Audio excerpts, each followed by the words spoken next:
everyone, welcome back to But Why the Podcast, and today we are talking about the Blair Witch Project. As always, I'm Kate, and I am not here with Adrian because he is in Japan this week, but I am here with Matt. Hello. And a special guest. It's horror, so I'm pretty sure if you've listened to us, you can guess who it is. Alex Paterno. It's me, I'm back. Always. And I'm not drunk this time. Yeah, how was the hangover after our trivia game? It was bad. It was so bad. I was dead. My boss said she could see the pain in my eyes. I didn't think the rules were going to be that effective. So I don't know if it's that much effective or the fact that she just went and played Twitch Sings for like 2 hours after getting off. Oh, I watched some of that stream. It was great. But I didn't drink anymore after that. I pretty much only drank during our 100th episode. If you're listening, you haven't listened to it yet, we have a drunk episode, which is our 100th episode, where we did pretty much an AMA, and there were drinking game questions, and Alex moderated it, and he killed me. I'm a ghost. I apologize. But hey, that's very on brand for this episode. It is. So why don't you tell people why you're qualified to be on this episode, Alex? So I work for Frightday.com, which is a horror and genre news and review website. And also the Blair Witch Project is one of my all-time favorite horror movies. That is a great answer. I don't know. I really like it. And the funny thing is I didn't see it when I was a kid. I remember seeing commercials for it and being both intrigued and terrified of it. And then I remember one day, I think my older sister rented it, and her and my mom watched it, and I was banished to my room down the hall. And I remember it scaring both of them pretty effectively. That makes sense. I don't. So okay, well, this goes into our first question: is if you have seen it and if it scared you. So did it scare you as an adult when you watched it? I think it freaked me out a little bit. I don't know that it's a movie that scares you so much as unsettles you, if that makes sense. I think there is something very scary about the situation and because so much of that movie is people getting lost and then arguing about it, which is a deeply real situation in the forest, in the city, on a road trip anywhere. In the car with Kate and Matt.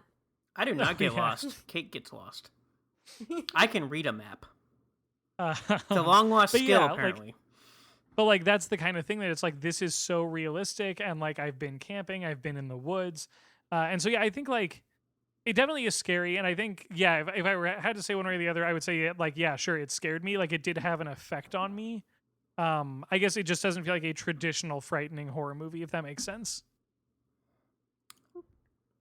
Yeah, I think that makes total sense. That being said, I did watch it and it scared the crap out of me. But I was How old were you? Yeah, I was 11. Oh gosh, yeah. Yeah, so I was younger. I watched it on DVD because my parents rented it, but the film came out in 1999, and I ended up watching it with my parents after having already seen the documentary, the quote unquote documentary. Oh, those are so good. You can find them online. That made it seem like it was real. And obviously, if you're listening and you don't know how Latin parents are, they scare us with scary stories from a very young age, which makes us very susceptible to anything that is haunting or witch related or anything like that. So it was really effective when I saw it. And then for a long time I never watched it again. I would say for 10 years, and then it was a night in college where I just decided to just watch a whole bunch of found footage, and I ended it with the Blair Witch, and I was like, oh yeah, this is actually really good. It is still, in my opinion, the most convincing delivery of found footage. And we're going to get into why. I can't wait. Matt, have you seen this movie? No. I've seen parts of this movie. I'm not a fan of the found footage movies. Yeah, I can see that. When we get to talk about the other found footage movies or whatever, we'll get to have fun of those, the ones that I have seen. I did know that this one obviously is renowned for what it's done. I do remember my cousins were big at this time, and because they were big in horror movies, and with my brother, basically my entire family loves horror movies except me. I don't know why. I don't know what happened, but either way, I know they all watched it and they all have loved this movie repeatedly. I've seen bits and pieces of it. It didn't intrigue me. Didn't care to watch it ever. Yeah. I am not surprised by that at all. But you're also like a nature person. So I feel like you'd just be like, yo, you passed that same tree. Well, that's another thing. Like, people don't really. You do get lost. I don't want to say you don't get lost, but usually, depending on where you go in a lot of situations and what you do, for people that may not realize or listen to podcasts at all, my job literally used to be to go out into the woods and find plants and find a bunch of different species of plants. And then make your way back. And yes, and make your way back. That was literally my job. And so, like, navigating without cell phone service, I mean, obviously this was probably before that time, but like, even today, people think, oh, I can just go to Google Maps. You can't do that out in a lot of parks and a lot of things. Kate learned that when she went with me one day, and I handed her like these 7-page booklets of maps, and I'm like, read these. And she's like, I got Google Maps. And I was like, oh yeah. He handed it to me, and I was like, we're going to die. Like, do you realize that I can't read this? And I was like, do you realize I'm driving? I can't, I mean, I've done it before, but like, I shouldn't be. I was like, you are here to read maps for me. But no, like, I've just never had a problem. I've actually been lost in the woods a few times when I was a kid. I've been by the at the time, like, the rescue rangers have actually got me out of there. I slept on a rock and then came out to the road and thing. Yeah, honestly, I feel like this movie, if you cut out the supernatural parts of it, could just be like a film to show students at like a hiking class of like, here's how you, like, what happens when you get lost and here's how to orient yourself. Like, it's very much a cautionary tale on like knowing how to read a map, knowing how to use a compass. Yeah. And like, there are obviously other things at play that keep these people from getting out, but like, that is still just basic skills that a lot of people don't have. But yeah, so going into the movie itself, as always, we're going to cover the history first. And now I do want to kind of preface this in saying that we are going to talk more about the Blair Witch Project and the franchise that it's kind of spawned and what has come out since it. But the original movie is very important to all the narratives except for the direct sequel. Or the sequel that came out. The 2000, Yep, in 2000. That one has,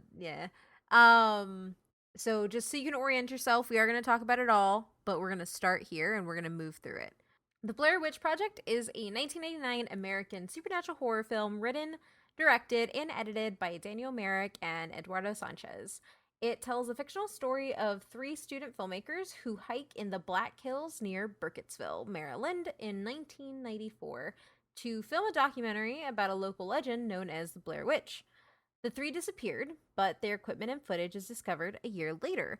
The purportedly recovered footage is the film that the viewer sees in this movie.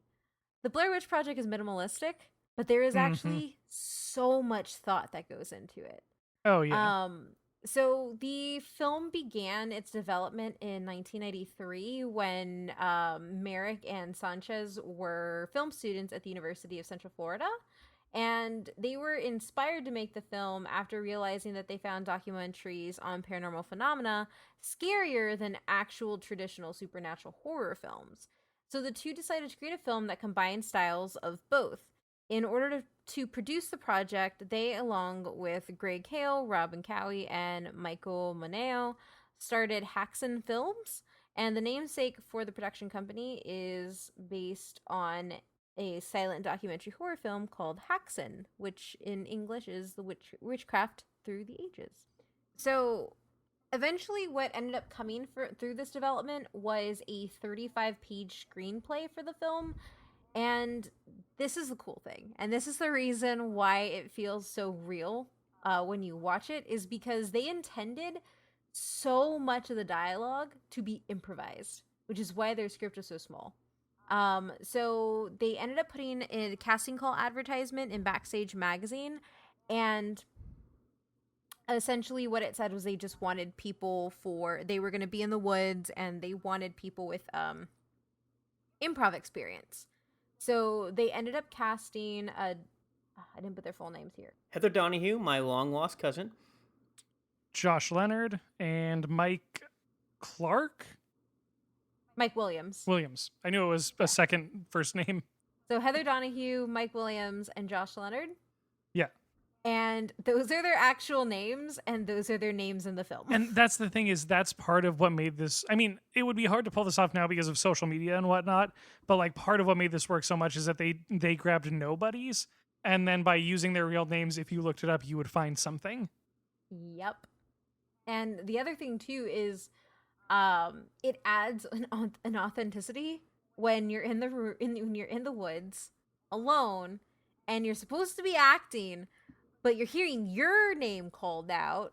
Oh yeah, It's a little freaky. absolutely. It's like they.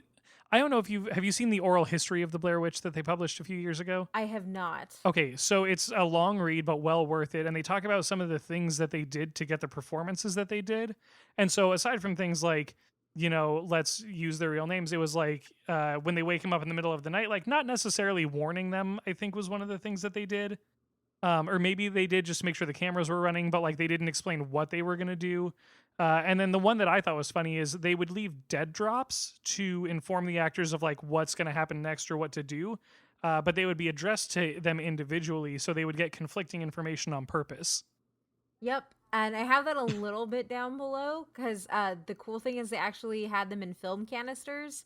So they would give them new film canisters because they needed them for the and then they would cameras get that they were directions. operating, and the notes were inside, and they weren't supposed to show anybody else. And that's such a good way. Like if you are trying to get these people antagonistic, giving them different instructions. They also underfed them on purpose. Yes. Which goes into that whole thing of like abusing your actors isn't okay and we should stop labeling it as genius. But also this film is a little genius. Right, but then you get the performances that you do out of it, and so people are like, I don't know, and it's a very, very because if you abuse your actors and then make a bad movie, you're just a terrible person. But if it's good if it's good, you're Stanley Kubrick. Oh, poor Shelley Duvall. Right. So ultimately, Heather explained that during the audition, American Sanchez posed her the question, "You've served 7 years of a 9-year sentence. Why would we let you out on parole?" And she had to respond to that. And that was her audition. And that is how they casted her. And then on top of that, Josh also said that he was cast due to his knowledge on knowing how to run a camera. As essentially because an omniscient camera was used to film the scenes. And so having an actor who could also use the equipment was vital. And that's just like a really quick piece, and everything else I have in the but why those, because there's a lot to this movie, a lot what this movie did that I could have put in the history, but works better as but why those, because a lot of what it does in its marketing campaign, its actual directing, all of that gets used later on in films to come. So after this break, we're gonna get into the but why those of the Blair Witch Project. Bumpity bum bum bum. Quick fun fact that doesn't need to be in the episode. One of the things that they did when messing with the actors while filming is, the scene where he flips out about like, we passed that tree already or whatever? Yeah. Yeah, they led them in a big circle through the woods. They hiked all day and ended up back where they started. So that actor losing it when he saw that tree was a little bit like reality because they were out walking all day and then they saw that same tree. He was like, no. Oh God, those actors went through hell, but damn, that movie's so But like, good. because if I remember right, they were like talking to him on a walkie-talkie and they'd be like, okay, like turn left. And they just like led them in a huge circle back to where they started. It's so evil. Right? I think having been lost before, not like Matt lost before, but just like I thought I was really lost, but I actually wasn't that lost, which was a whole nother experience. Oh yeah. Because it was a densely wooded area. Yeah, it's just anger when you notice that you're in the same spot. Oh yeah.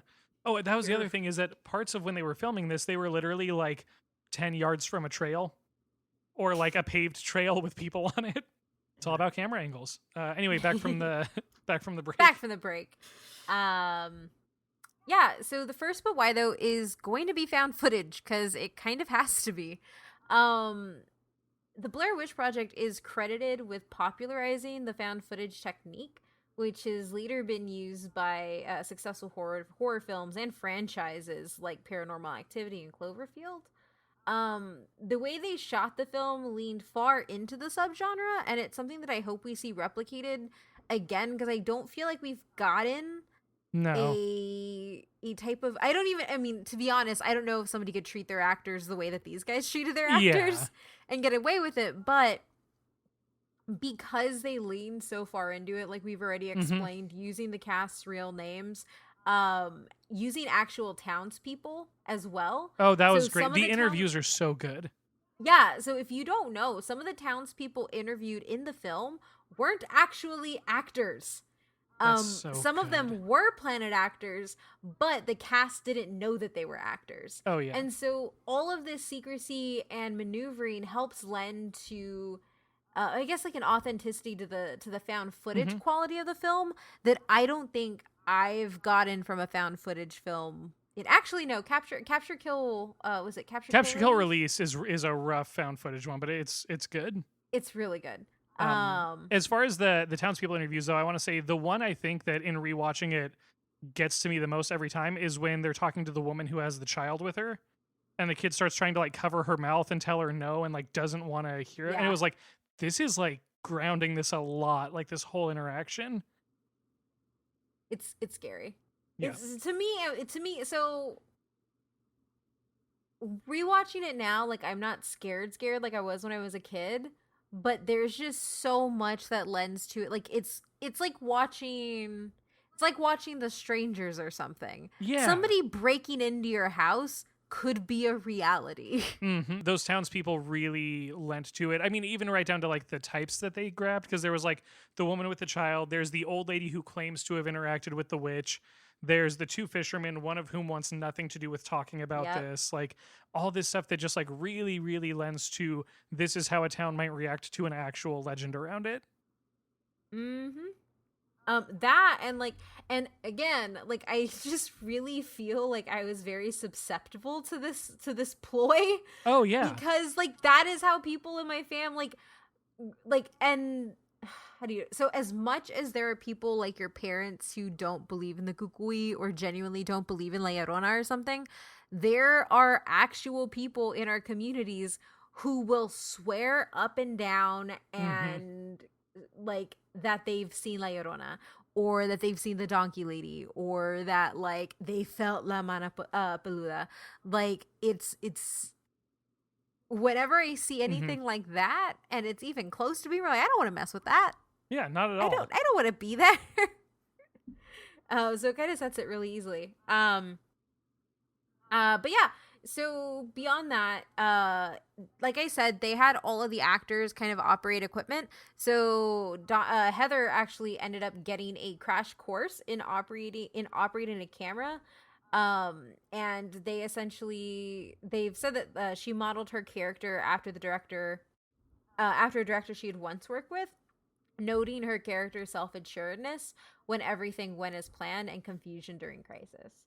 Interesting. And I think the fact that they did a lot of work to get the cast to understand what they were working with, it also once again leans in and lends to that validity of, oh yeah, these are filmmakers in the woods, Hmm. actual filmmakers in the woods. Well, I mean, like, I'm going to say maybe 25% of the arguments even are on like returning equipment. Yep. Like, we have to get the camera back, we have to get the DAT pack safe, like, all that kind of stuff. It's like, yeah, this is filmmaker concerns. And we've already kind of mentioned this, but I'll say it again. You know, during the film, the actors were equipped with CP16 film and high video cameras provided by the cinematographer Neil Fredericks. And these not only worked to film footage, they also worked as the drops for information. So essentially, hidden inside the 35 millimeter film cans, which were left inside milk crates, that they found actually using GPS. Hmm. They were given individual instructions to use to help improvise the action of the day. Um, so essentially, like each person would receive a notice of what they were doing, and the other actors wouldn't know what they were doing. Completely different than a traditional script. Everything is pretty much from the hip, and they're interacting as real people. So how much does this like happen before this movie then? I don't think So much at all.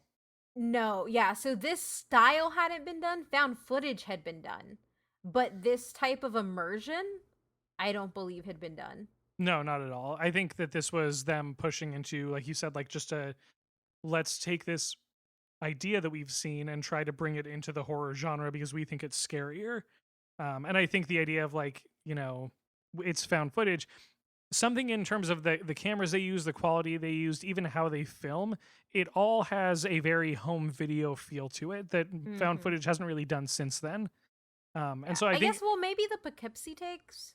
oh, that's one that I forget about. But like, It's like also like don't Google that and watch it if you're not a really big horror person. That yeah, movie is it's rough. terrifyingly awful. But like even I was when I rewatched the Blair Witch Project for this, there's like just like dumb jokes that they're making to each other. Like there's such a weird level of realism and direction to it.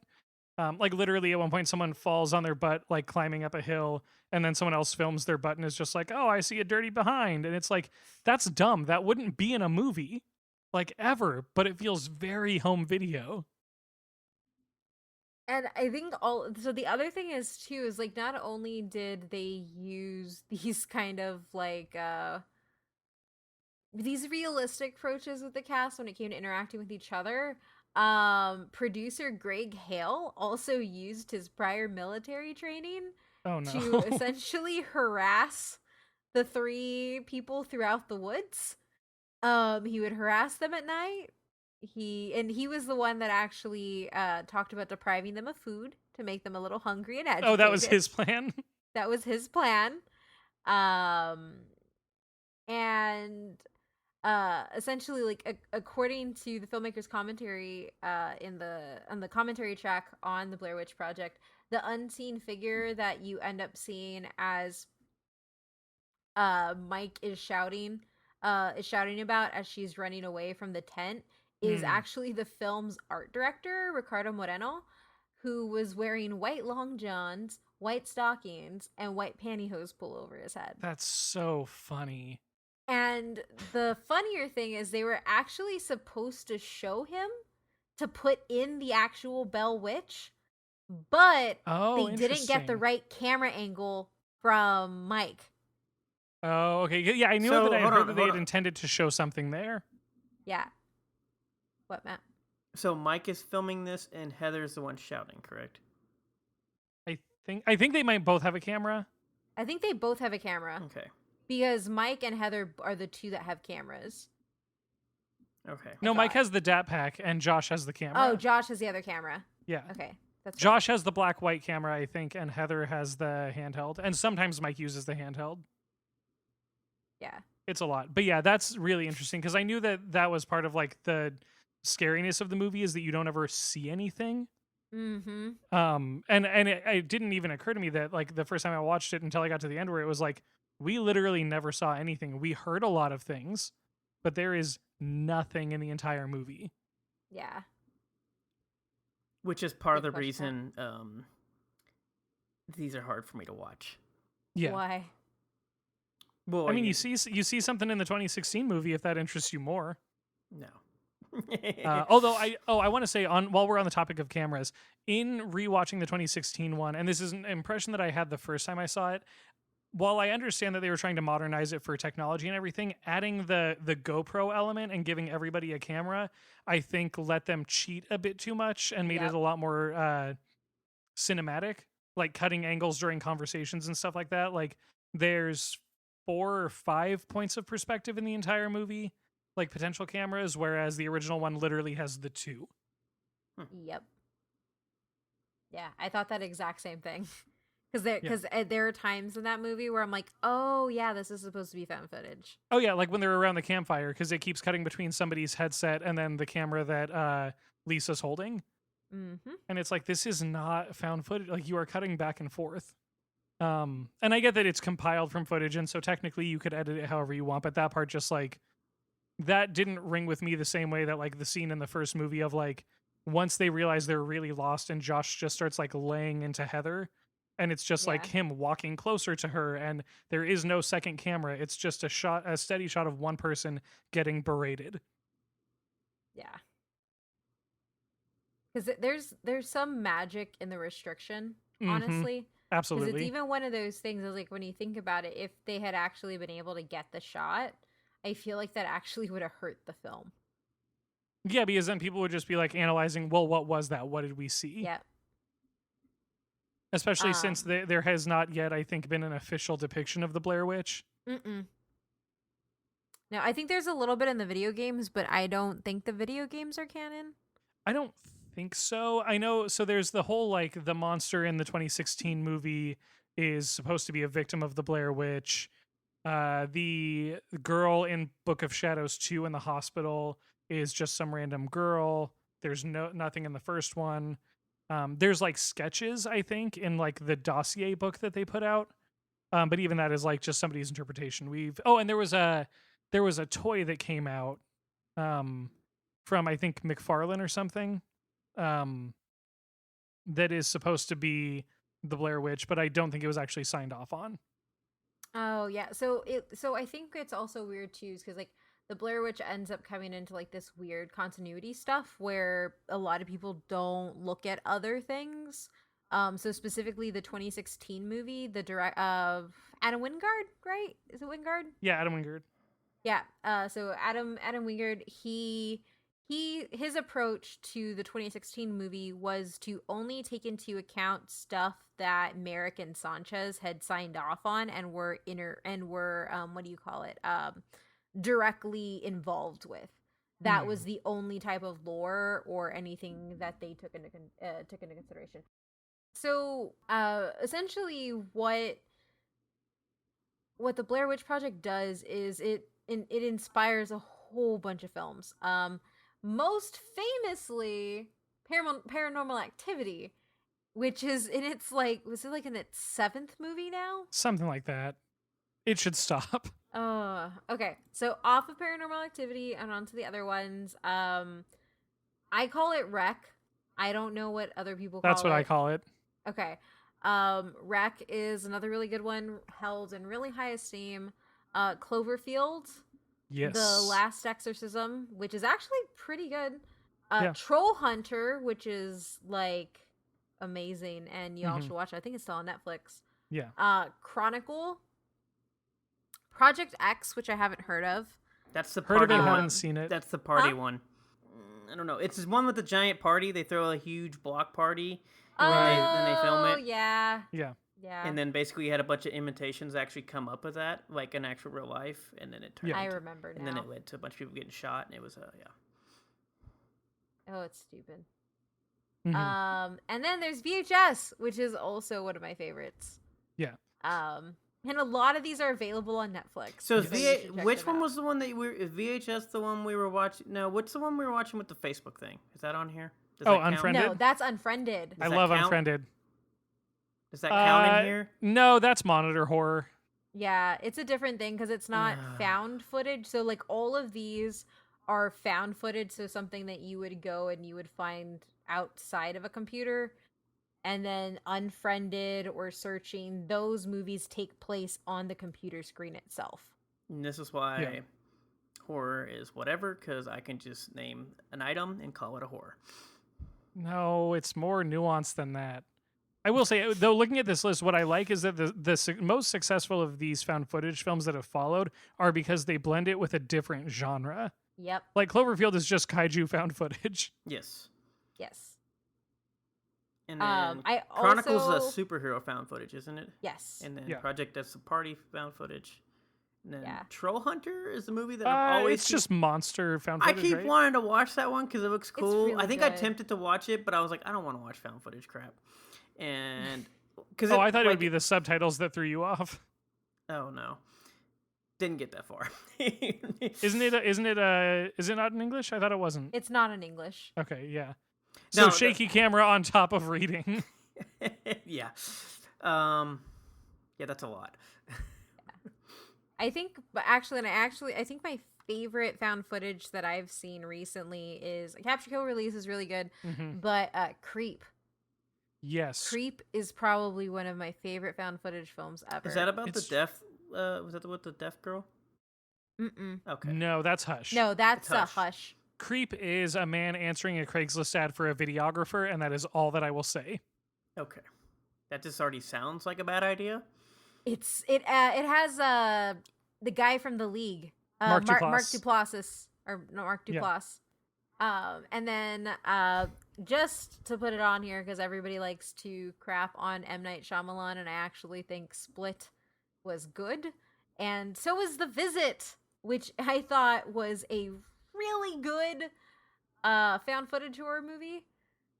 Since probably a lot of you won't watch it because it's M. Night Shyamalan, and honestly, the twist actually makes it scarier when you watch it. They are two kids who have never met their grandparents, meet them for the first time, stay in their cabin, and they know that one of them is suffering from dementia, and they have these things called sundowning. Turns out they're not actually their grandparents, but are escaped patients. It's so good. It's terrifying. Like, it old people are scary, guys. um but yeah, so there's a lot that this inspired, and there's a lot, I think, We should acknowledge a lot of it's paranormal- been bad. yeah, Yes. a lot of it has been bad. Like, there's Diary of the Dead is awful. We've only really talked about the good ones. There are a lot of bad ones. Yeah. But that being said, and because we do have to give it all of the love for really inspiring this popular rise in found footage, specifically the Paranormal Activity franchise. But they weren't the first. And this is something that a lot of critics pointed out, specifically that they followed a lot of the plot premise, narrative style, and marketing ideas, kind of Cannibal Holocaust and The Last Broadcast. Cannibal Holocaust is amazing because the director Ruggero Deodato, he was actually put on trial for murder because Cannibal Holocaust was so convincing, and he had told his actors to not say that they were alive, to not come to any of the premieres, to essentially wipe themselves. He paid them to be dead for a Like, period of wanted time. to make people think they were watching a snuff film. What a dream Yep. job. Which, right honestly, there. Blair Witch Project had that same vibe. I remember people wondering if these Yep. kids were actually dead. The only difference was Cannibal Holocaust is very bloody. Yeah, for sure. I want to say... oh, go on. I was gonna say, that is a movie I've seen once and I will never watch again because they rip apart animals. And that was real. That part wasn't Yep. faked. But no, I was gonna say with Blair Witch, I want to say one of the actors was at a party or something, and someone was like, "Oh yeah, like it's so sad what happened to those kids," and they were like, or maybe it was a producer, and they were like, "They didn't die; those were actors." They were like, "No, I know the actors are fine, but like what happened? Like they thought it was based on a true story." I did for the longest time. Like and that's so crazy that they did such a good job marketing it like that. Yeah, but they didn't get put on a murder trial. That's true. Yeah, they didn't have to go and explain how special effects work to a jury. Yeah, like the I think it was like a province or something in Italy actually put him on, and he had to essentially drag the actors out of hiding and back into the country to be on the stand and be like, "I'm alive. Yeah. This was just marketing." Well, because and the effects are remarkable. Like the impaling specifically is one that he had to demonstrate and explain how it worked, yep, which I think was just like sit on a bicycle seat, now hold this stick in your mouth. yep. But like the person held it so steady that it looked like they got run through with a stake. And then the other one is The Last Broadcast. The Last Broadcast is probably the one that they get the most hate for. By they, I mean American Sanchez, because The Last Broadcast is about a group of people who go to find the Jersey Devil. Only one of them survives, and you're looking at essentially a documentary put together over his murder trial and stuff. Oh, interesting. And that came out a year before the Blair Witch. But where Deodato definitely did slam the Blair Witch for stealing some of his ideas, the directors behind The Last Broadcast actually did not care. They just said, if somebody goes and watches our movie now because the Blair Witch Project made them want to, Yeah. we'll take the view. That, I mean, honestly, yeah. Also, other really good found footage that is sort of like this is Hell House LLC. I've tried to watch it and I've only made it like 5 minutes into it. Oh, I really like it. I would recommend watching the whole thing through. But the whole premise of that one is it's a group of friends who travel the country putting on a haunted house, and they decide this time to put it in an abandoned hotel that was supposedly like what was it? Like I think it was just that it was supposed to be cursed or something. And so they're like, yeah, whatever, like that's great. But then like early on you get an impression pretty quick that this is maybe not something that you should be messing with. Like they go down to the basement and there's like pentagrams drawn on the walls and like things like that where it's like, if you find that in the wild, maybe leave it alone. But yeah, I think they did a really Oof. good job with it. Yeah, I need to watch that. The sequel is I've heard not good. I have not watched it. As most found footage sequels go. Yeah. That's kind of par for the course. On that note, it has an 87% on Rotten Tomatoes, which is actually fairly high for a found footage film. That's really high. Yeah. But the reason that we're talking about this, and this isn't a Cannibal Holocaust episode or a Last Broadcast episode, is because of this film's marketing campaign. Will never happen Which again. No, there's no way it ever could. Like, the Blair Witch Project happens at this perfect moment where people are getting the internet. And you're not sure if there's lies on the internet. Exactly. Yes. And ultimately, the entire strategy of the campaign was to fool people into thinking that it was real. During screenings, the filmmakers made efforts to essentially conflate the events of the film with a real story, including distributing flyers at festivals at like Sundance, asking viewers to come forward if they have any information about missing students. That's so good. Yeah, like that's all I can say about the marketing. Movie, like they marketed this movie through missing persons posters. That's like there's the fake documentaries that they produced, the multiple fake documentaries. Yep. The other thing that I didn't know they did was on the IMDb pages of the actors, they had them put missing presumed dead. Oh, that's fun. I know on Cloverfield they had them stop logging into their MySpace pages. Or maybe it was for the characters because MySpace would say like last logged in. And so the characters all had profiles and then they stopped logging in the day of the attack. Huh, that's cool. They also had a website, and their website wasn't run like a regular movie website. It was essentially a website that contained a whole bunch of materials of actors posing as police and investigators, giving testimony about their casework, sharing childhood photos of the actors, and ultimately just served as this giant wealth of information that was completely fictitious but presented in a very real way. Yeah. Ultimately, USA Today reported that the Blair Witch Project was the first film to go viral, despite having been produced before many of the technologies that facilitate this phenomenon existed. The Blair Witch Project is also thought to be the first widely released film marketed primarily by the internet. Instead of putting any money into anything else, they rode this campaign as much as they could, and it paid off in a really big way. The film's official website, like I said, really focused on presenting faux police reports and newsreel style interviews. And ultimately, this ended up sparking debates online, and they had live forums like working to find these kids in the movie.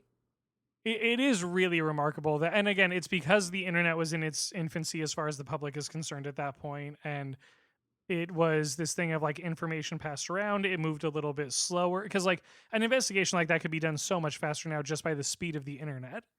And so it's this very specific window in time where the internet doesn't go that fast. People aren't sure if you're lying on it. They're going to, do these fake interviews, do these forums, posting just scraps of information to keep people interested. And it was so crafted and so specific. And I just don't know that I'll see it again. I don't think you can actually do it again. I have theories on how you could do this again, but we can get into that off air. I really want to know. Um, but yeah, no, I don't think it would ever happen again. The way everybody's so connected now. Mm-hmm. It makes You it a would, lot harder to make people disappear.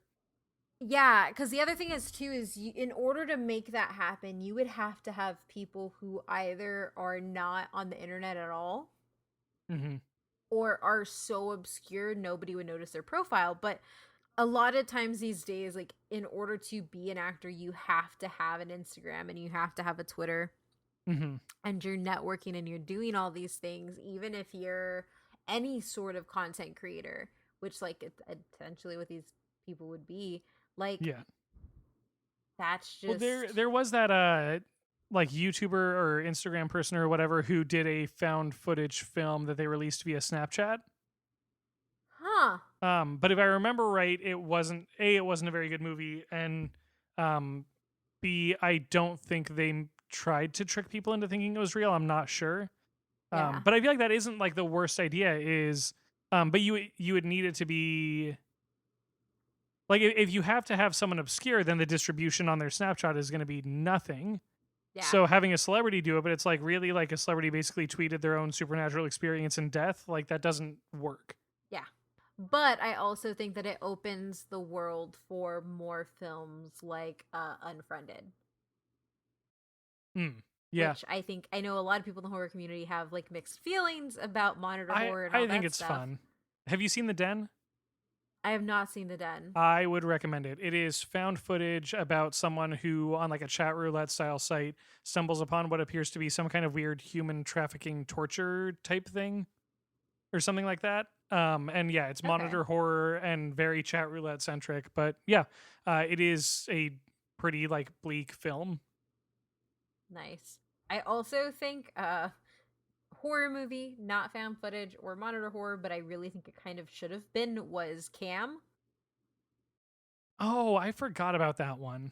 Cam was actually really good. I did like it. I think it could have been monitor horror though. I don't think it needed to be what it was. I forgot that I watched that one until you said it. Yeah. But yeah, I could see that one being good as found or as a monitor horror instead of like a mix of monitor horror and traditional cinematography. Yeah. So I would also really Matt, how would you feel about a Twitch one?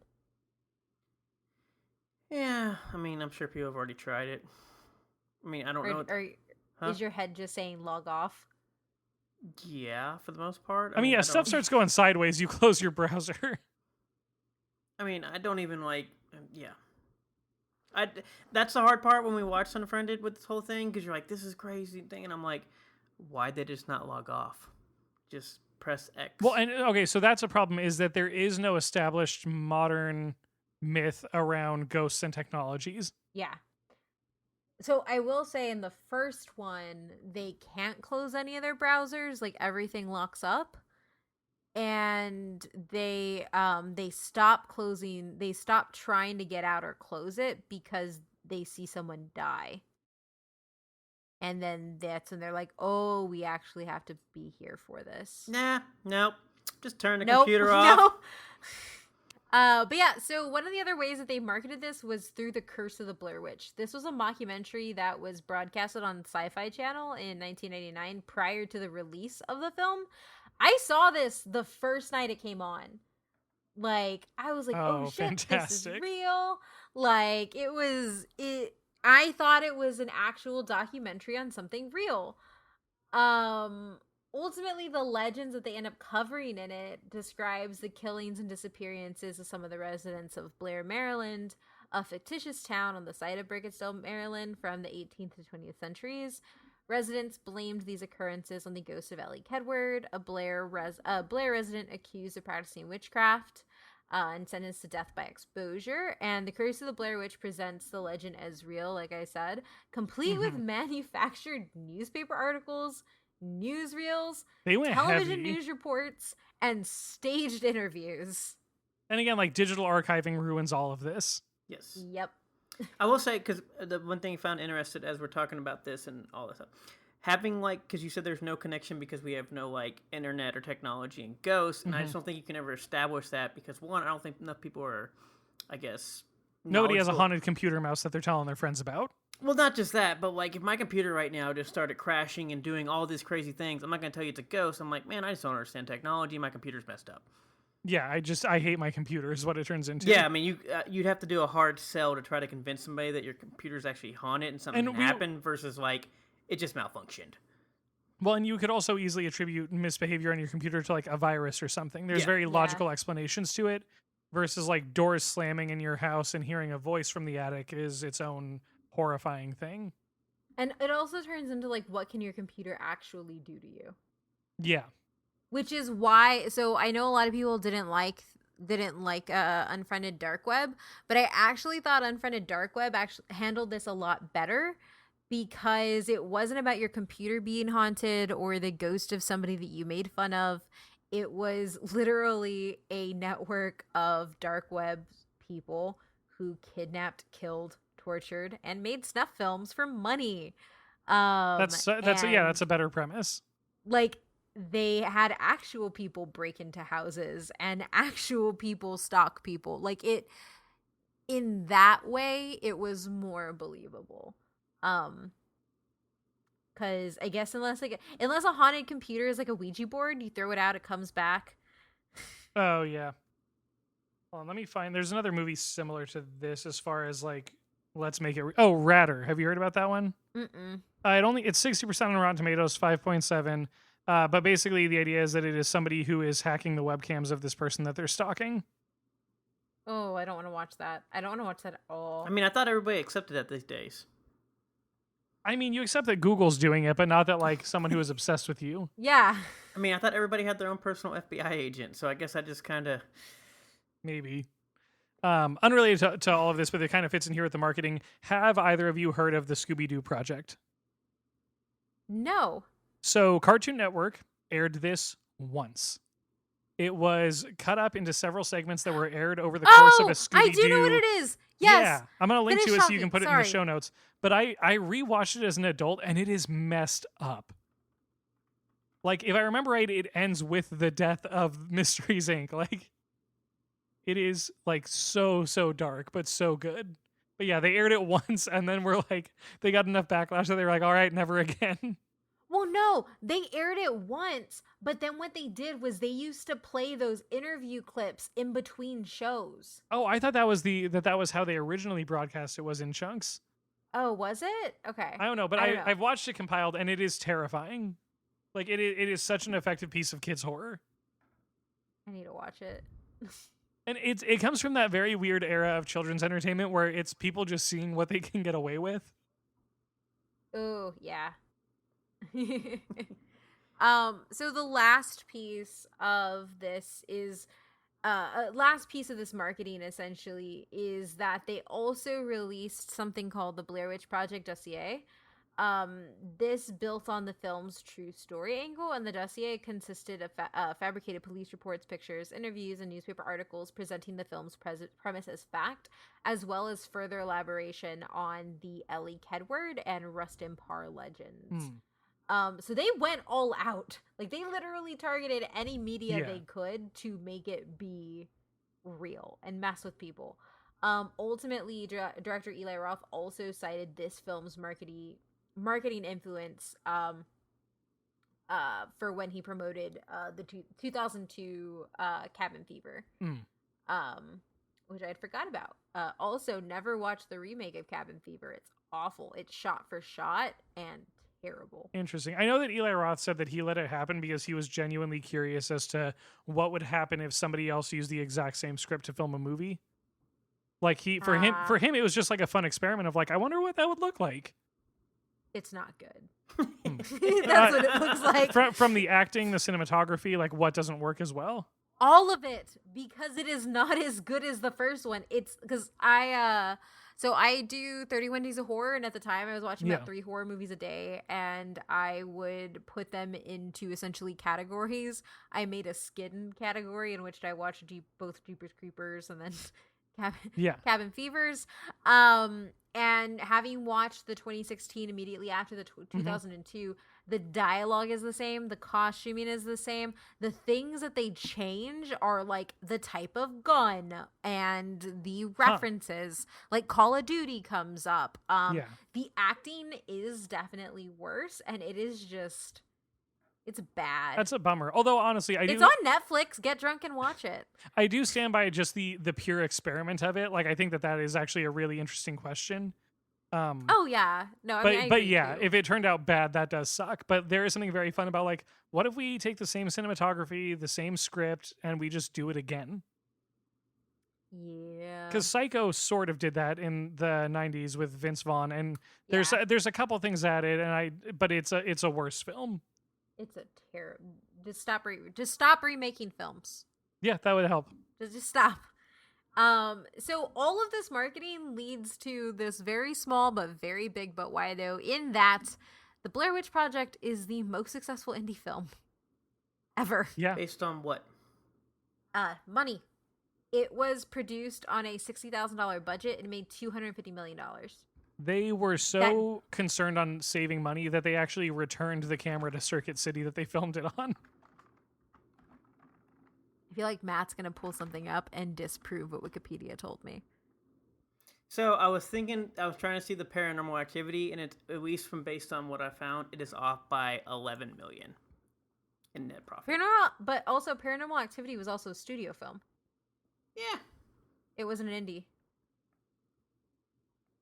So essentially what happens is... I don't really care about the classification because it's one of those, we just make indie from indie and whatever to whatever.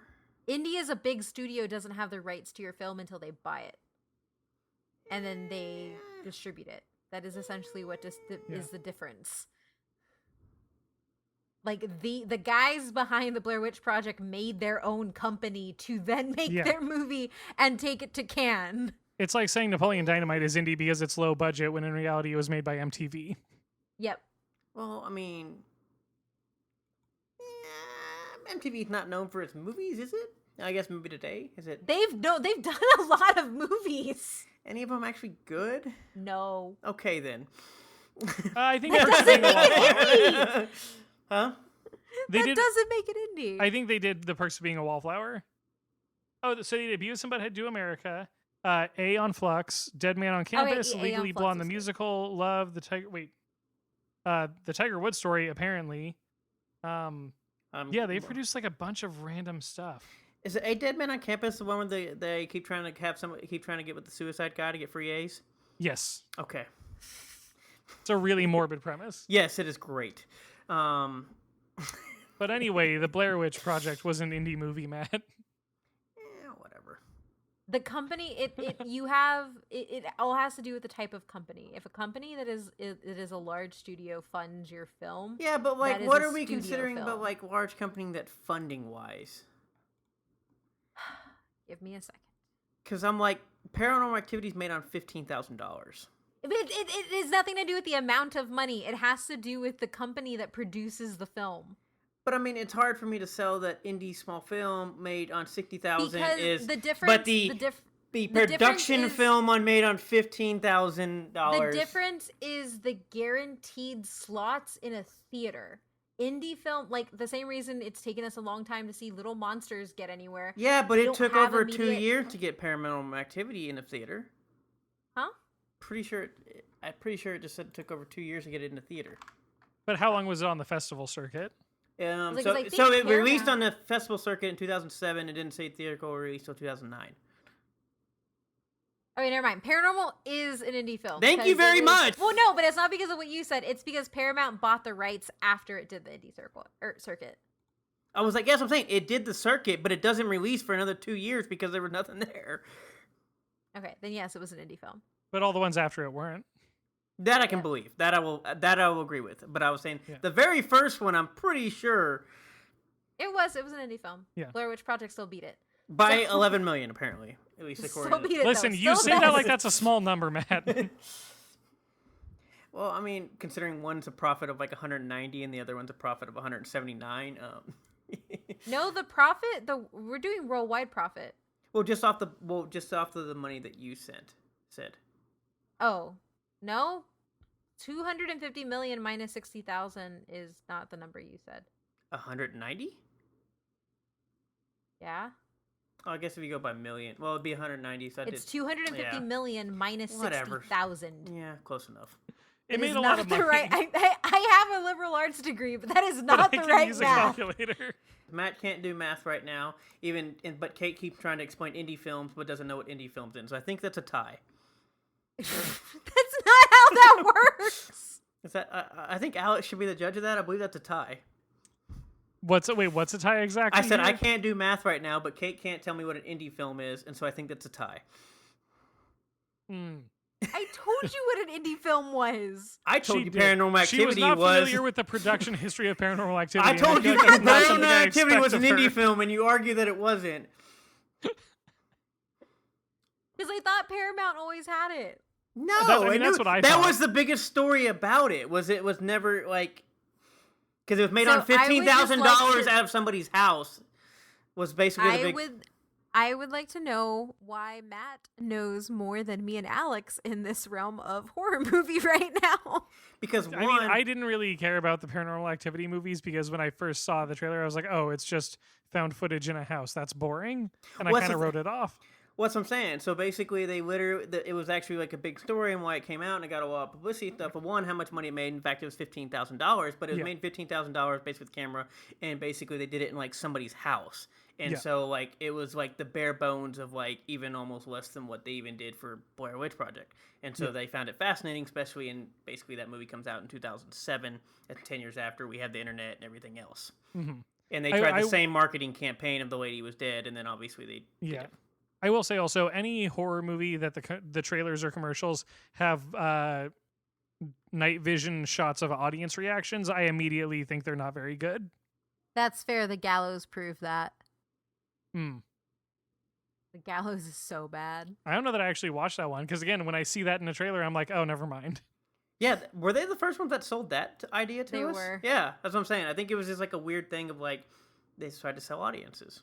Well, because it's also one of those weird things too. Is it's always weird to me what films get picked up with like we made our audience leave things. And that was one like of there them. was like any time where it's like, oh, people like threw up and people left the theater and Yeah. Like what Raw and great the film. House of Jack built as well. I haven't seen that one yet, but I've heard it's very I haven't seen disturbing that and one. very mean. Raw is amazing, and that scene with the leg, I have never watched that scene fully with my eyes open. I'll be honest, and we just need to start a horror podcast is what I'm realizing. We do. We should start a horror podcast where we have Matt watch a film that we really love. And then we tell us just why talk it's about terrible. Oh god. Well, no, once again, we Raw, always talked about having a podcast, but we have nobody to edit this podcast. So unless somebody's calling up this internet ghost for us, we're screwed. That's fair. Alex, find a haunted computer. I will do my best. I was gonna say the thing in Raw that got me like more than a lot of the things in there was when she like pulls the hair out of her mouth and it's like she's unclogging a drain. Oh yeah, that's so bad. Like that like was deeply upsetting to me. But it wasn't I think the worst part was then there's spoilers for Raw. The first time that she decides to be a cannibal and like eat a finger was mostly me shouting at my TV, "That's not yours, put it back." Oh, I need to watch a horror movie with you. I was just like so mad and upset and like, yeah. Anyway, Blair Witch Project. Yeah. One more thing. Actually, the part where I was most unsettled was when she first breaks out. Oh, yeah. And she's scratching, and I'm like, oh, no, I can't take this. Nope, it was a lot. It was so bad. See, I'm getting, like, all weird just thinking about it. Because I can't do that. I have, like, limits with horror. Skin and nails and teeth. No, nothing. Can't. We gonna talk about teeth in this episode? There are teeth. And I have a fun fact for teeth, actually. Fun fact, the teeth were actually obtained from a Maryland dentist to use as human remains in the Blair Witch Project. Oh, that's so good. Real teeth. So the next but why though is the lore, because the great lengths that both Merrick and Sanchez went through to construct the Blair Witch lore is amazing. And a lot of it was necessitated by the marketing plan that we just talked about. They couldn't have any holes in the lore because if they did, their entire hey, look at this real thing falls apart. And so in developing the mythology behind the film, the creators used many, many inspirations. For instance, several character names were near anagrams. So Ellie Kedward is actually the Blair Witch. The Blair Witch is Edward Kelly, a 16th century mystic, and Rustin Parr, the fictional 1940s child murderer, began as an anagram for Rasputin. The Blair Witch is also said to be, according to legend, the ghost of Ellie Kedward, a woman banished from the Blair Township, as I stated before. The directors ended up incorporating that part of the legend along with allusions to the Salem witch trials and Arthur Miller's 1953 play The Crucible, in order to play on the themes of injustice done to those who were classified as witches. And if you know supernatural horror, you know that if something was done wrong to somebody, it's gonna come and haunt you, or your or descendants, steal your children. Yep. Just because they couldn't breathe underwater. I mean, Oh God. well, if they could breathe Which- underwater, they would be a witch, and we would hold them under longer. Guess they weren't a witch. Throw another one in, see if they can breathe. There's a great Halloween episode of The Simpsons where they accuse Marge of being a witch, and they're like, and to test this, we're going to throw you off a cliff. She was like, and they're like, and if you're a witch, you'll fly away. And she was like, and if I'm not? They're like, well, then you'll die and we'll be sorry for it. Side note, My Soul to Take is actually a very underrated horror film that deals with Well, I don't know that I've heard of that one. I'll have to look into that. on Hulu. Anyway, essentially the directors also cited influences such as the television show In Search Of and horror documentary films Chariots of the Gods and The Legend of Boggy Creek. Other influences included commercially successful horror films like The Shining, Alien, and The Omen. Jaws was also an influence as the film hides the witch from the viewer for its entirety, increasing the suspense and the unknown.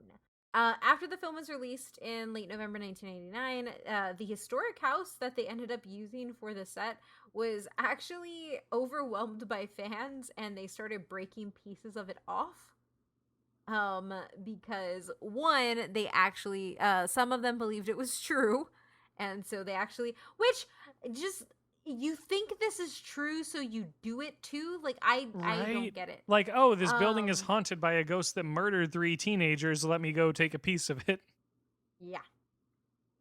I still never found that fascinating because much as we talk about like breaking off sets and doing chunks of souvenir, they do that with like sports, like stadiums and stuff, and people like buy like a chair from like the 180th row or like dirt, and I just never understood that.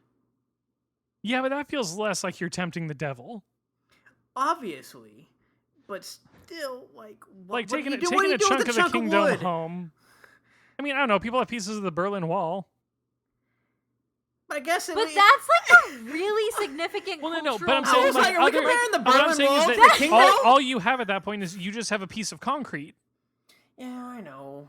But you have a piece of concrete that has like a large historical... Well, to be fair, the moment. kingdom was around for a very long time.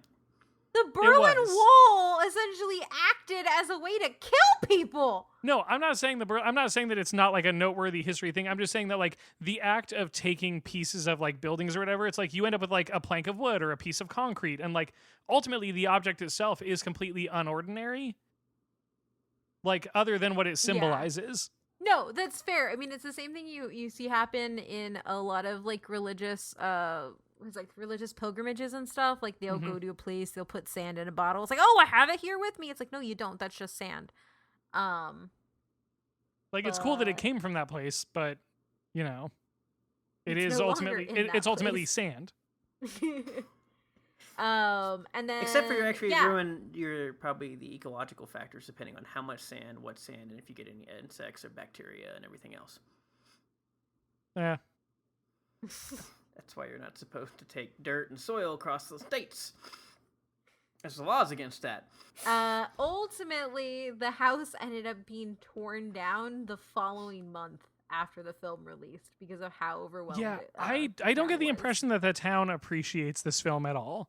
No, not at Because all. they also had to stop putting up "Welcome to Burkittsville" signs because they kept getting stolen.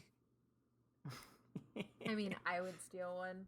I mean, that's no different than you're at mile 419.9 signs. Oh. Yeah.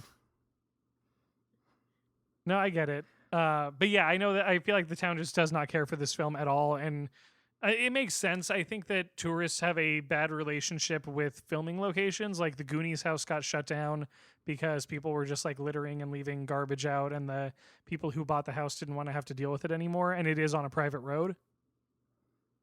Yeah, I So- think it's been What about Forks, Washington, and Twilight? Oh, they lean into it. The last time I was in Forks, they had Twilight stuff still. Yeah, that's what I was gonna say. I think it's either like hit or miss. Either they Awesome. hate it or they lean into it a lot. Because I was thinking of the one from Twilight.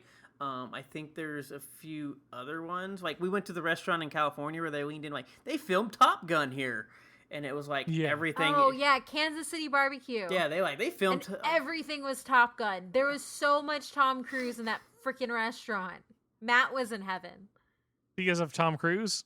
Yes. I mean, Top Gun. I still don't understand the obsession with it. I think it's still a good film. I think you should see it, Kate.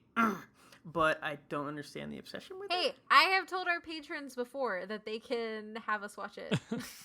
I know. I learned this when I sent her a Top Gun gif to make fun of her and said quote, and she had no idea what I was referencing. But no, yes, there are plenty of places that do embrace it, and some people they definitely just destroy it. I think New Zealand's hit or miss. I think a lot of those places too they film. New Zealand, at least, they built Hobbit homes. Yeah, They Because built actual Hobbit I don't holes. think people were really going to New Zealand that often. I want to. well, that's what I'm saying. I first think place- some of those places use it as a tourist spot to come. Yeah, no, that's the Yeah. thing is Burkittsville They- could have totally leaned into it. I think it's because it's a horror film that they didn't want to, would be my That's guess. fair. That's fair. New Zealand's like, we have hobbits and wizards and ents. Come here. Yeah, Like- exactly. Like Lord of the Rings, everybody loves it. Good, wholesome family fun. Like, let's do this. But then it's just like, your town's famous for a witch that murders teens. Yeah, because like Hawaii has a bunch of film sets they film there, and they like let you like RV through a lot of the sets and old stuff there. Like I've been on like where they filmed some of the parts for Jurassic Park and the original signs and everything. That's cool. Also, the first time Matt and I get the ability to have a life of our own outside of all of our projects, we're going to New Zealand. Okay. Anyway, Blair Witch. The motto of this episode. Anyway, Blair Witch. Isn't that all the episodes? So ultimately, all of this lore served as a solid foundation for a series of books, comic books, and video games, as well as sequels. So there are a few books. There's Blair Witch: The Secret Confessions of Rustin Parr. There is Blair Witch: The Graveyard Shift.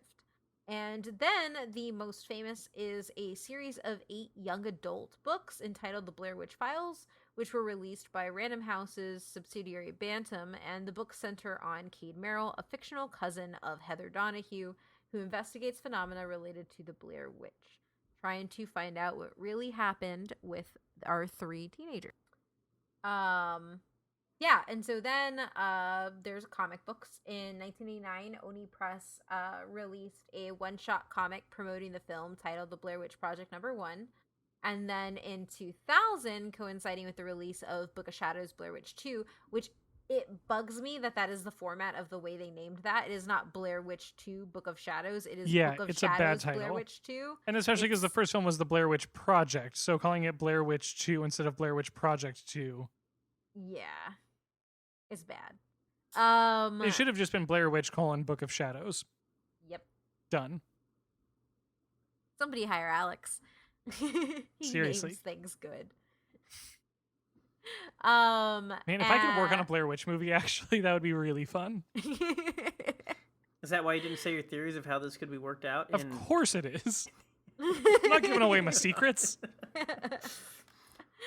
So ultimately, a one shot from Image Comics was also released called Blair Witch Dark Testament. So why'd they go back this time?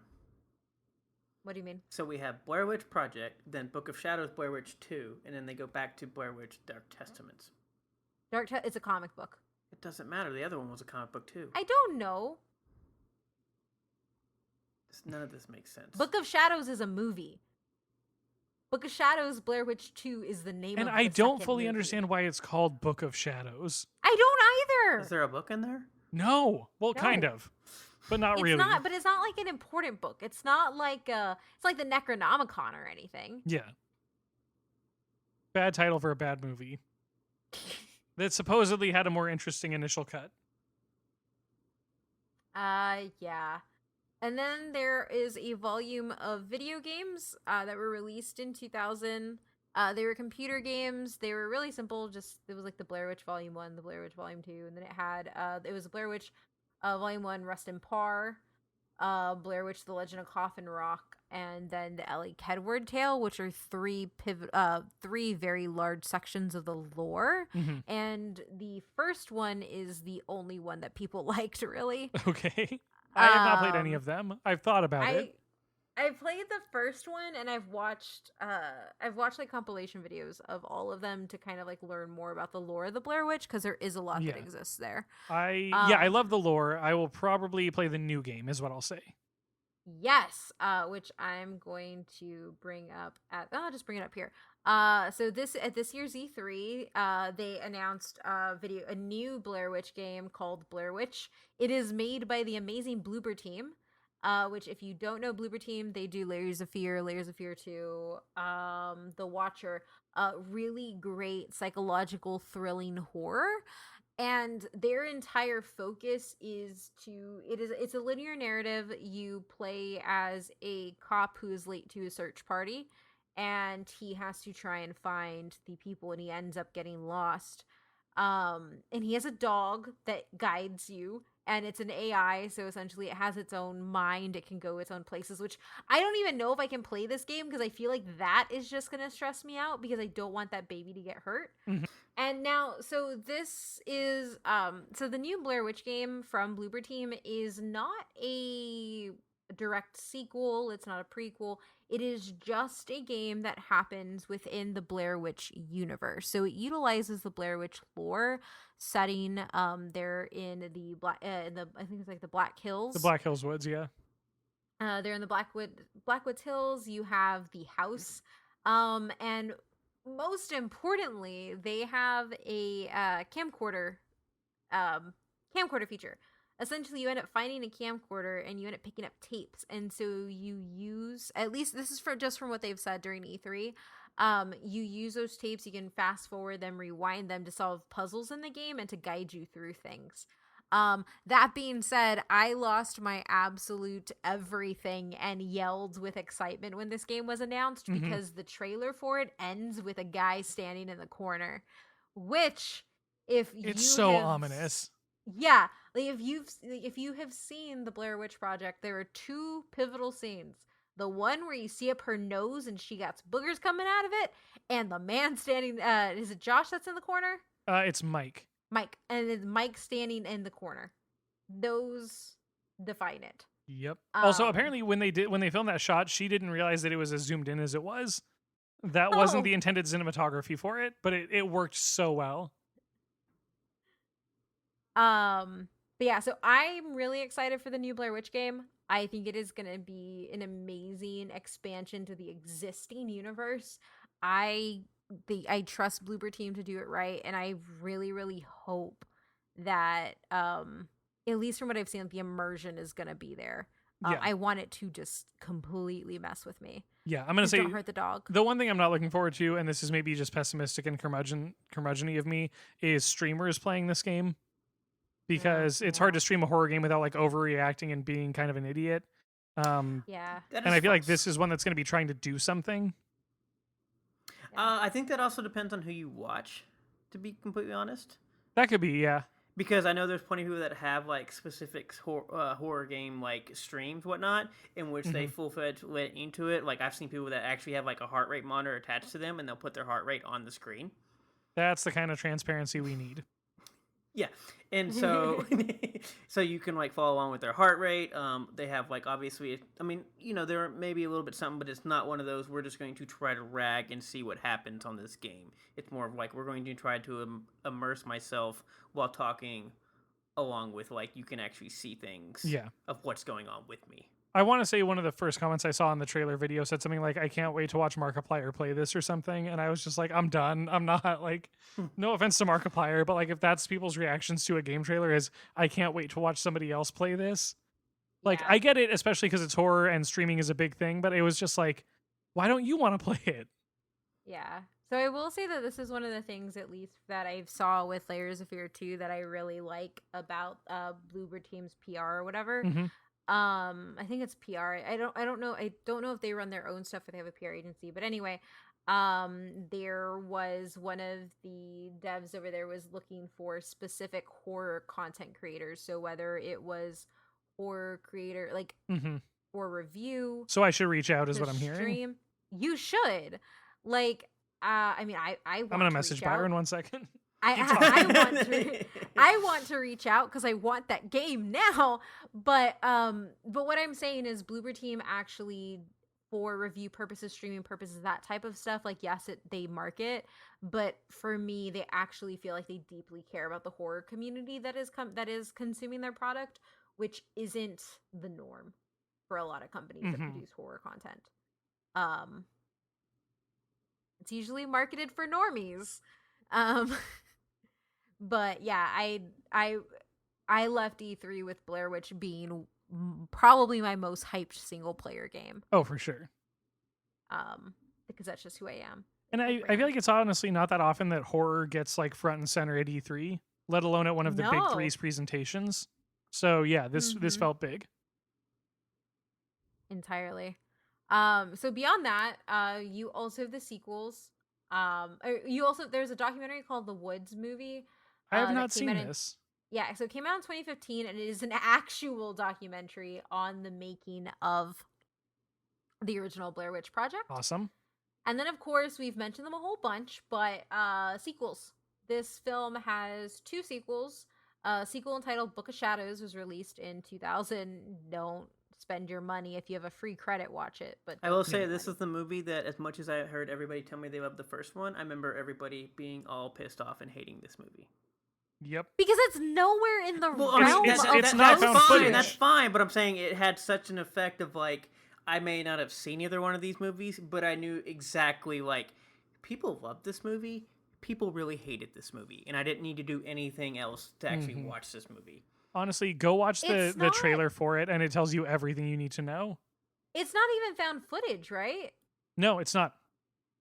It is about a group of people who go out into the woods on a Blair Witch walking tour, and then like how their lives unravel after that. They're in a house. It happens in a house. Yeah. Not even a house. Like at one point, one of them like goes to the gas station to buy beer.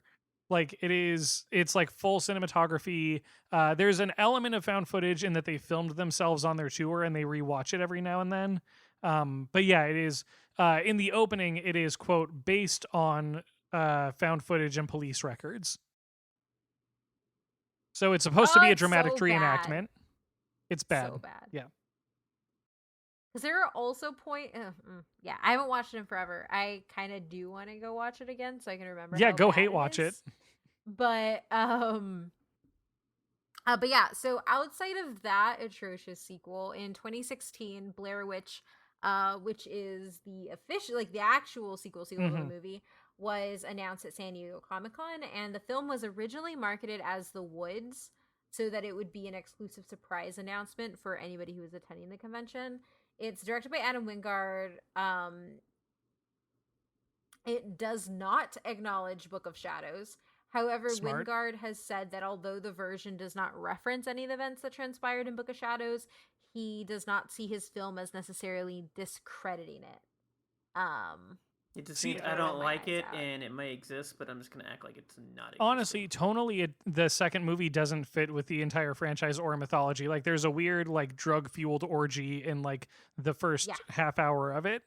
And, like, sexuality and all of that has not been a part of the Blair Witch mythos, period. So I don't know why this movie went so heavy into that. Because contrary to horror movies would make you feel, when you're lost and scared for your life, you don't just start in the woods. And that here's the Sorry. thing. You don't. That's you, something that they question. There's a conversation in that movie around a campfire where it's like, I don't get it. Like two guys and a girl like lost in the woods and they're super stressed out and like, what's the best stress reliever? It's sex. Like, why didn't they have sex? And it's like, really, like that's the time that you think you're gonna like want to get down with somebody like while you're lost in the woods trying to survive. You all have not seen enough B-rated disaster movies. Oh no, Matt, I have, and no. That doesn't mean it's actually a logical response. Although I want to say real quick, did you ever see the trailer for this, Kate, when it was still marketed as The Woods? Okay, because I remember seeing it, and the trailer is actually really brilliant. It's a flyover shot of the woods, while a cover version of Every Breath You Take is playing. And then it starts cutting in more and more shots of like the horror elements of it, of like people running through the woods screaming, people being dragged through the mud, like all of this awful stuff. And then it just ends and says The Woods. And it was like, I remember seeing that and being like, I am so pumped on this movie. And then it came out like a month or two later that The Woods has actually been retitled The Blair Witch. Yeah. Huh. And I was like, awesome. I'm even more into this now. So beyond that, essentially, the screenwriter Simon Barrett explained in his writing of the new film, he only considered material that was produced with the involvement of the film's original creative team, which is Merrick Sanchez, Greg Hale, and Ben Rock, who is production designer, to be canon. And so when you look at Adam Wingard's perspective, he's not necessarily having this much of a narrow view, but from a screenwriting perspective, what I really appreciate is that Barrett did this and keeps the lore really tight, and it fits in the world, which is really good. So I don't know if Sanchez and Merrick have any involvement with the Bloober Team game, but I would like to know if they do. Yeah. I would hope that they do. Yeah. It feels like it. It feels very Blair Witchy. I think my main thing in terms of the new movie and whether or not it sticks to the lore, my big frustration is that they add this lore around Ellie Kedward and how she died and everything, and then the monster that matches that description isn't the Blair Witch. Yeah. And I thought that was kind of weird and confusing, especially because the monster is, if you know mythology, it's a Wendigo, is essentially what it is. But I wonder if you could actually divorce this movie entirely from the Blair Witch and just make it about kids making a documentary in the woods and then they get attacked by a Wendigo. You probably could, but it wouldn't have had as much horror fervor going for it. Oh, not at all. The community was way into this because it was the Blair Witch and because it was the sequel we deserved. Yeah, well, it's the sequel that logically I think makes more sense and is more interesting. Yeah. Like, so this movie came out?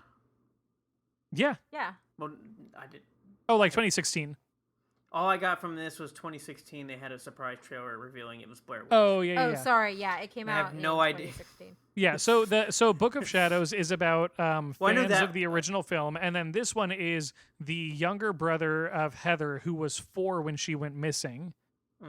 Finds a video on YouTube that was supposedly a tape found in the woods near Burkittsville, and then uploaded to YouTube. And in the video, it's somebody running through like a dilapidated house, and it passes by a mirror, and it's clearly a woman holding the camera. And so he thinks that must be Heather. Let's go find her.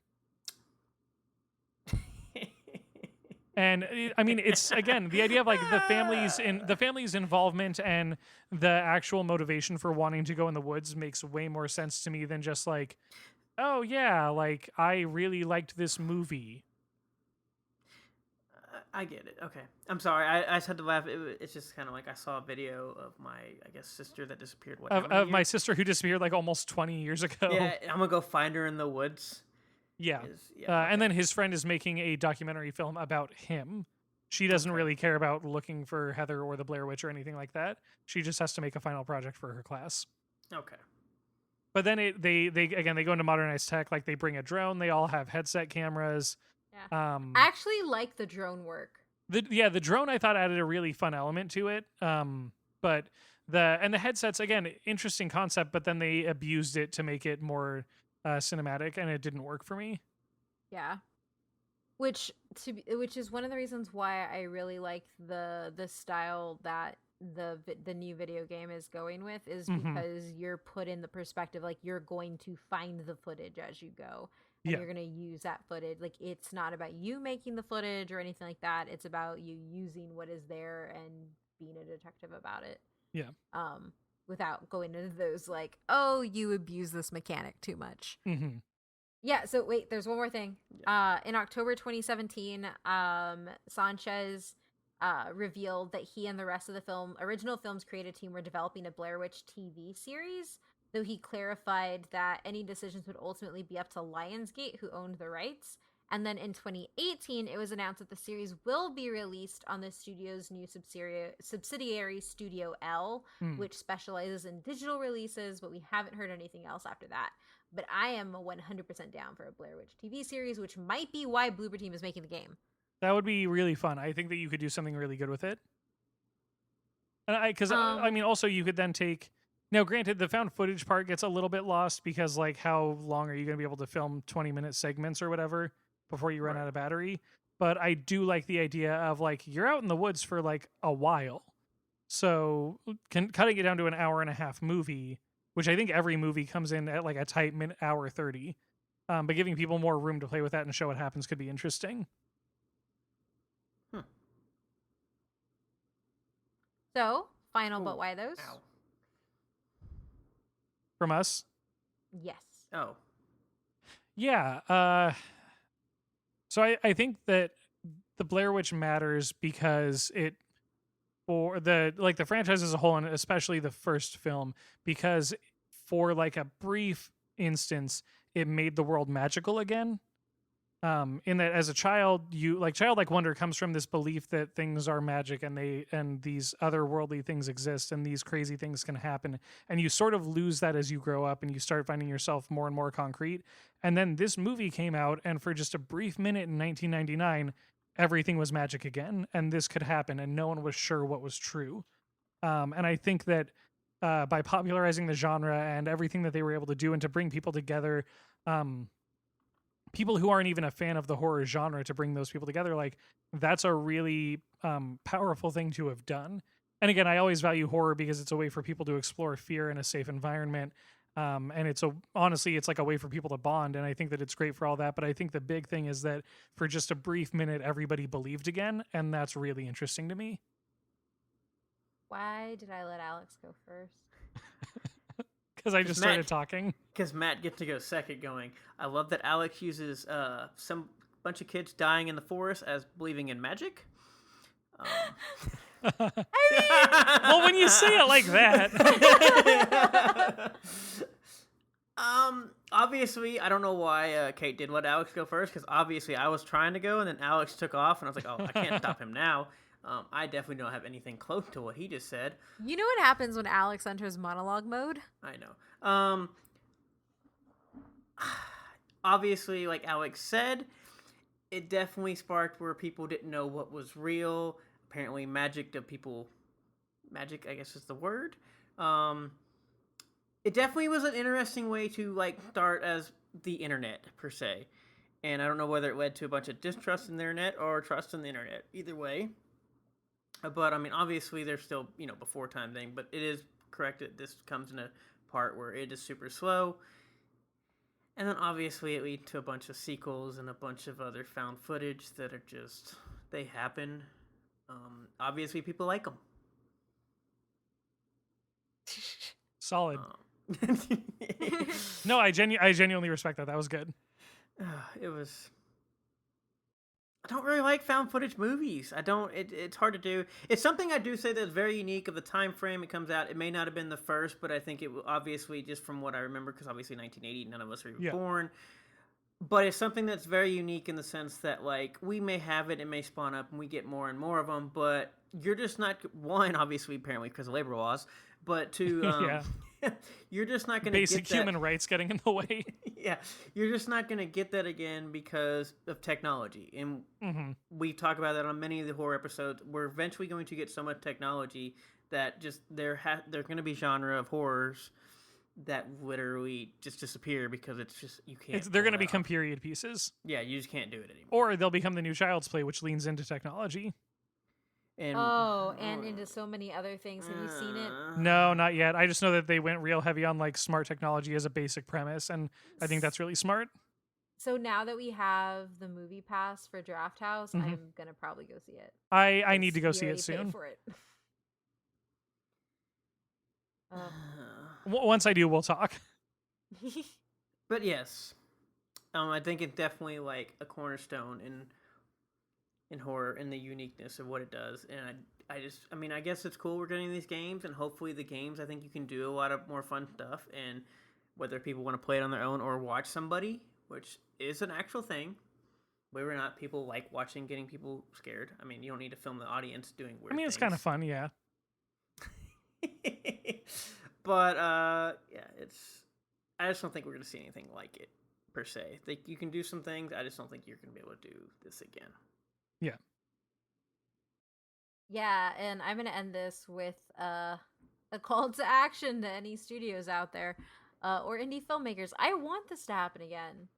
Like, I want to have that ability to suspend disbelief that much. Like, I do genuinely think that the way our culture runs right now, with a very steady stream of true crime, it kind of leaves it like, I think we could do it from a cultural perspective. I don't know if we could pull it off technologically, but I want it. I want to have this type of event again. I just don't know how it will happen. But I hope it. And until then, I'm just gonna play the Blair Witch game.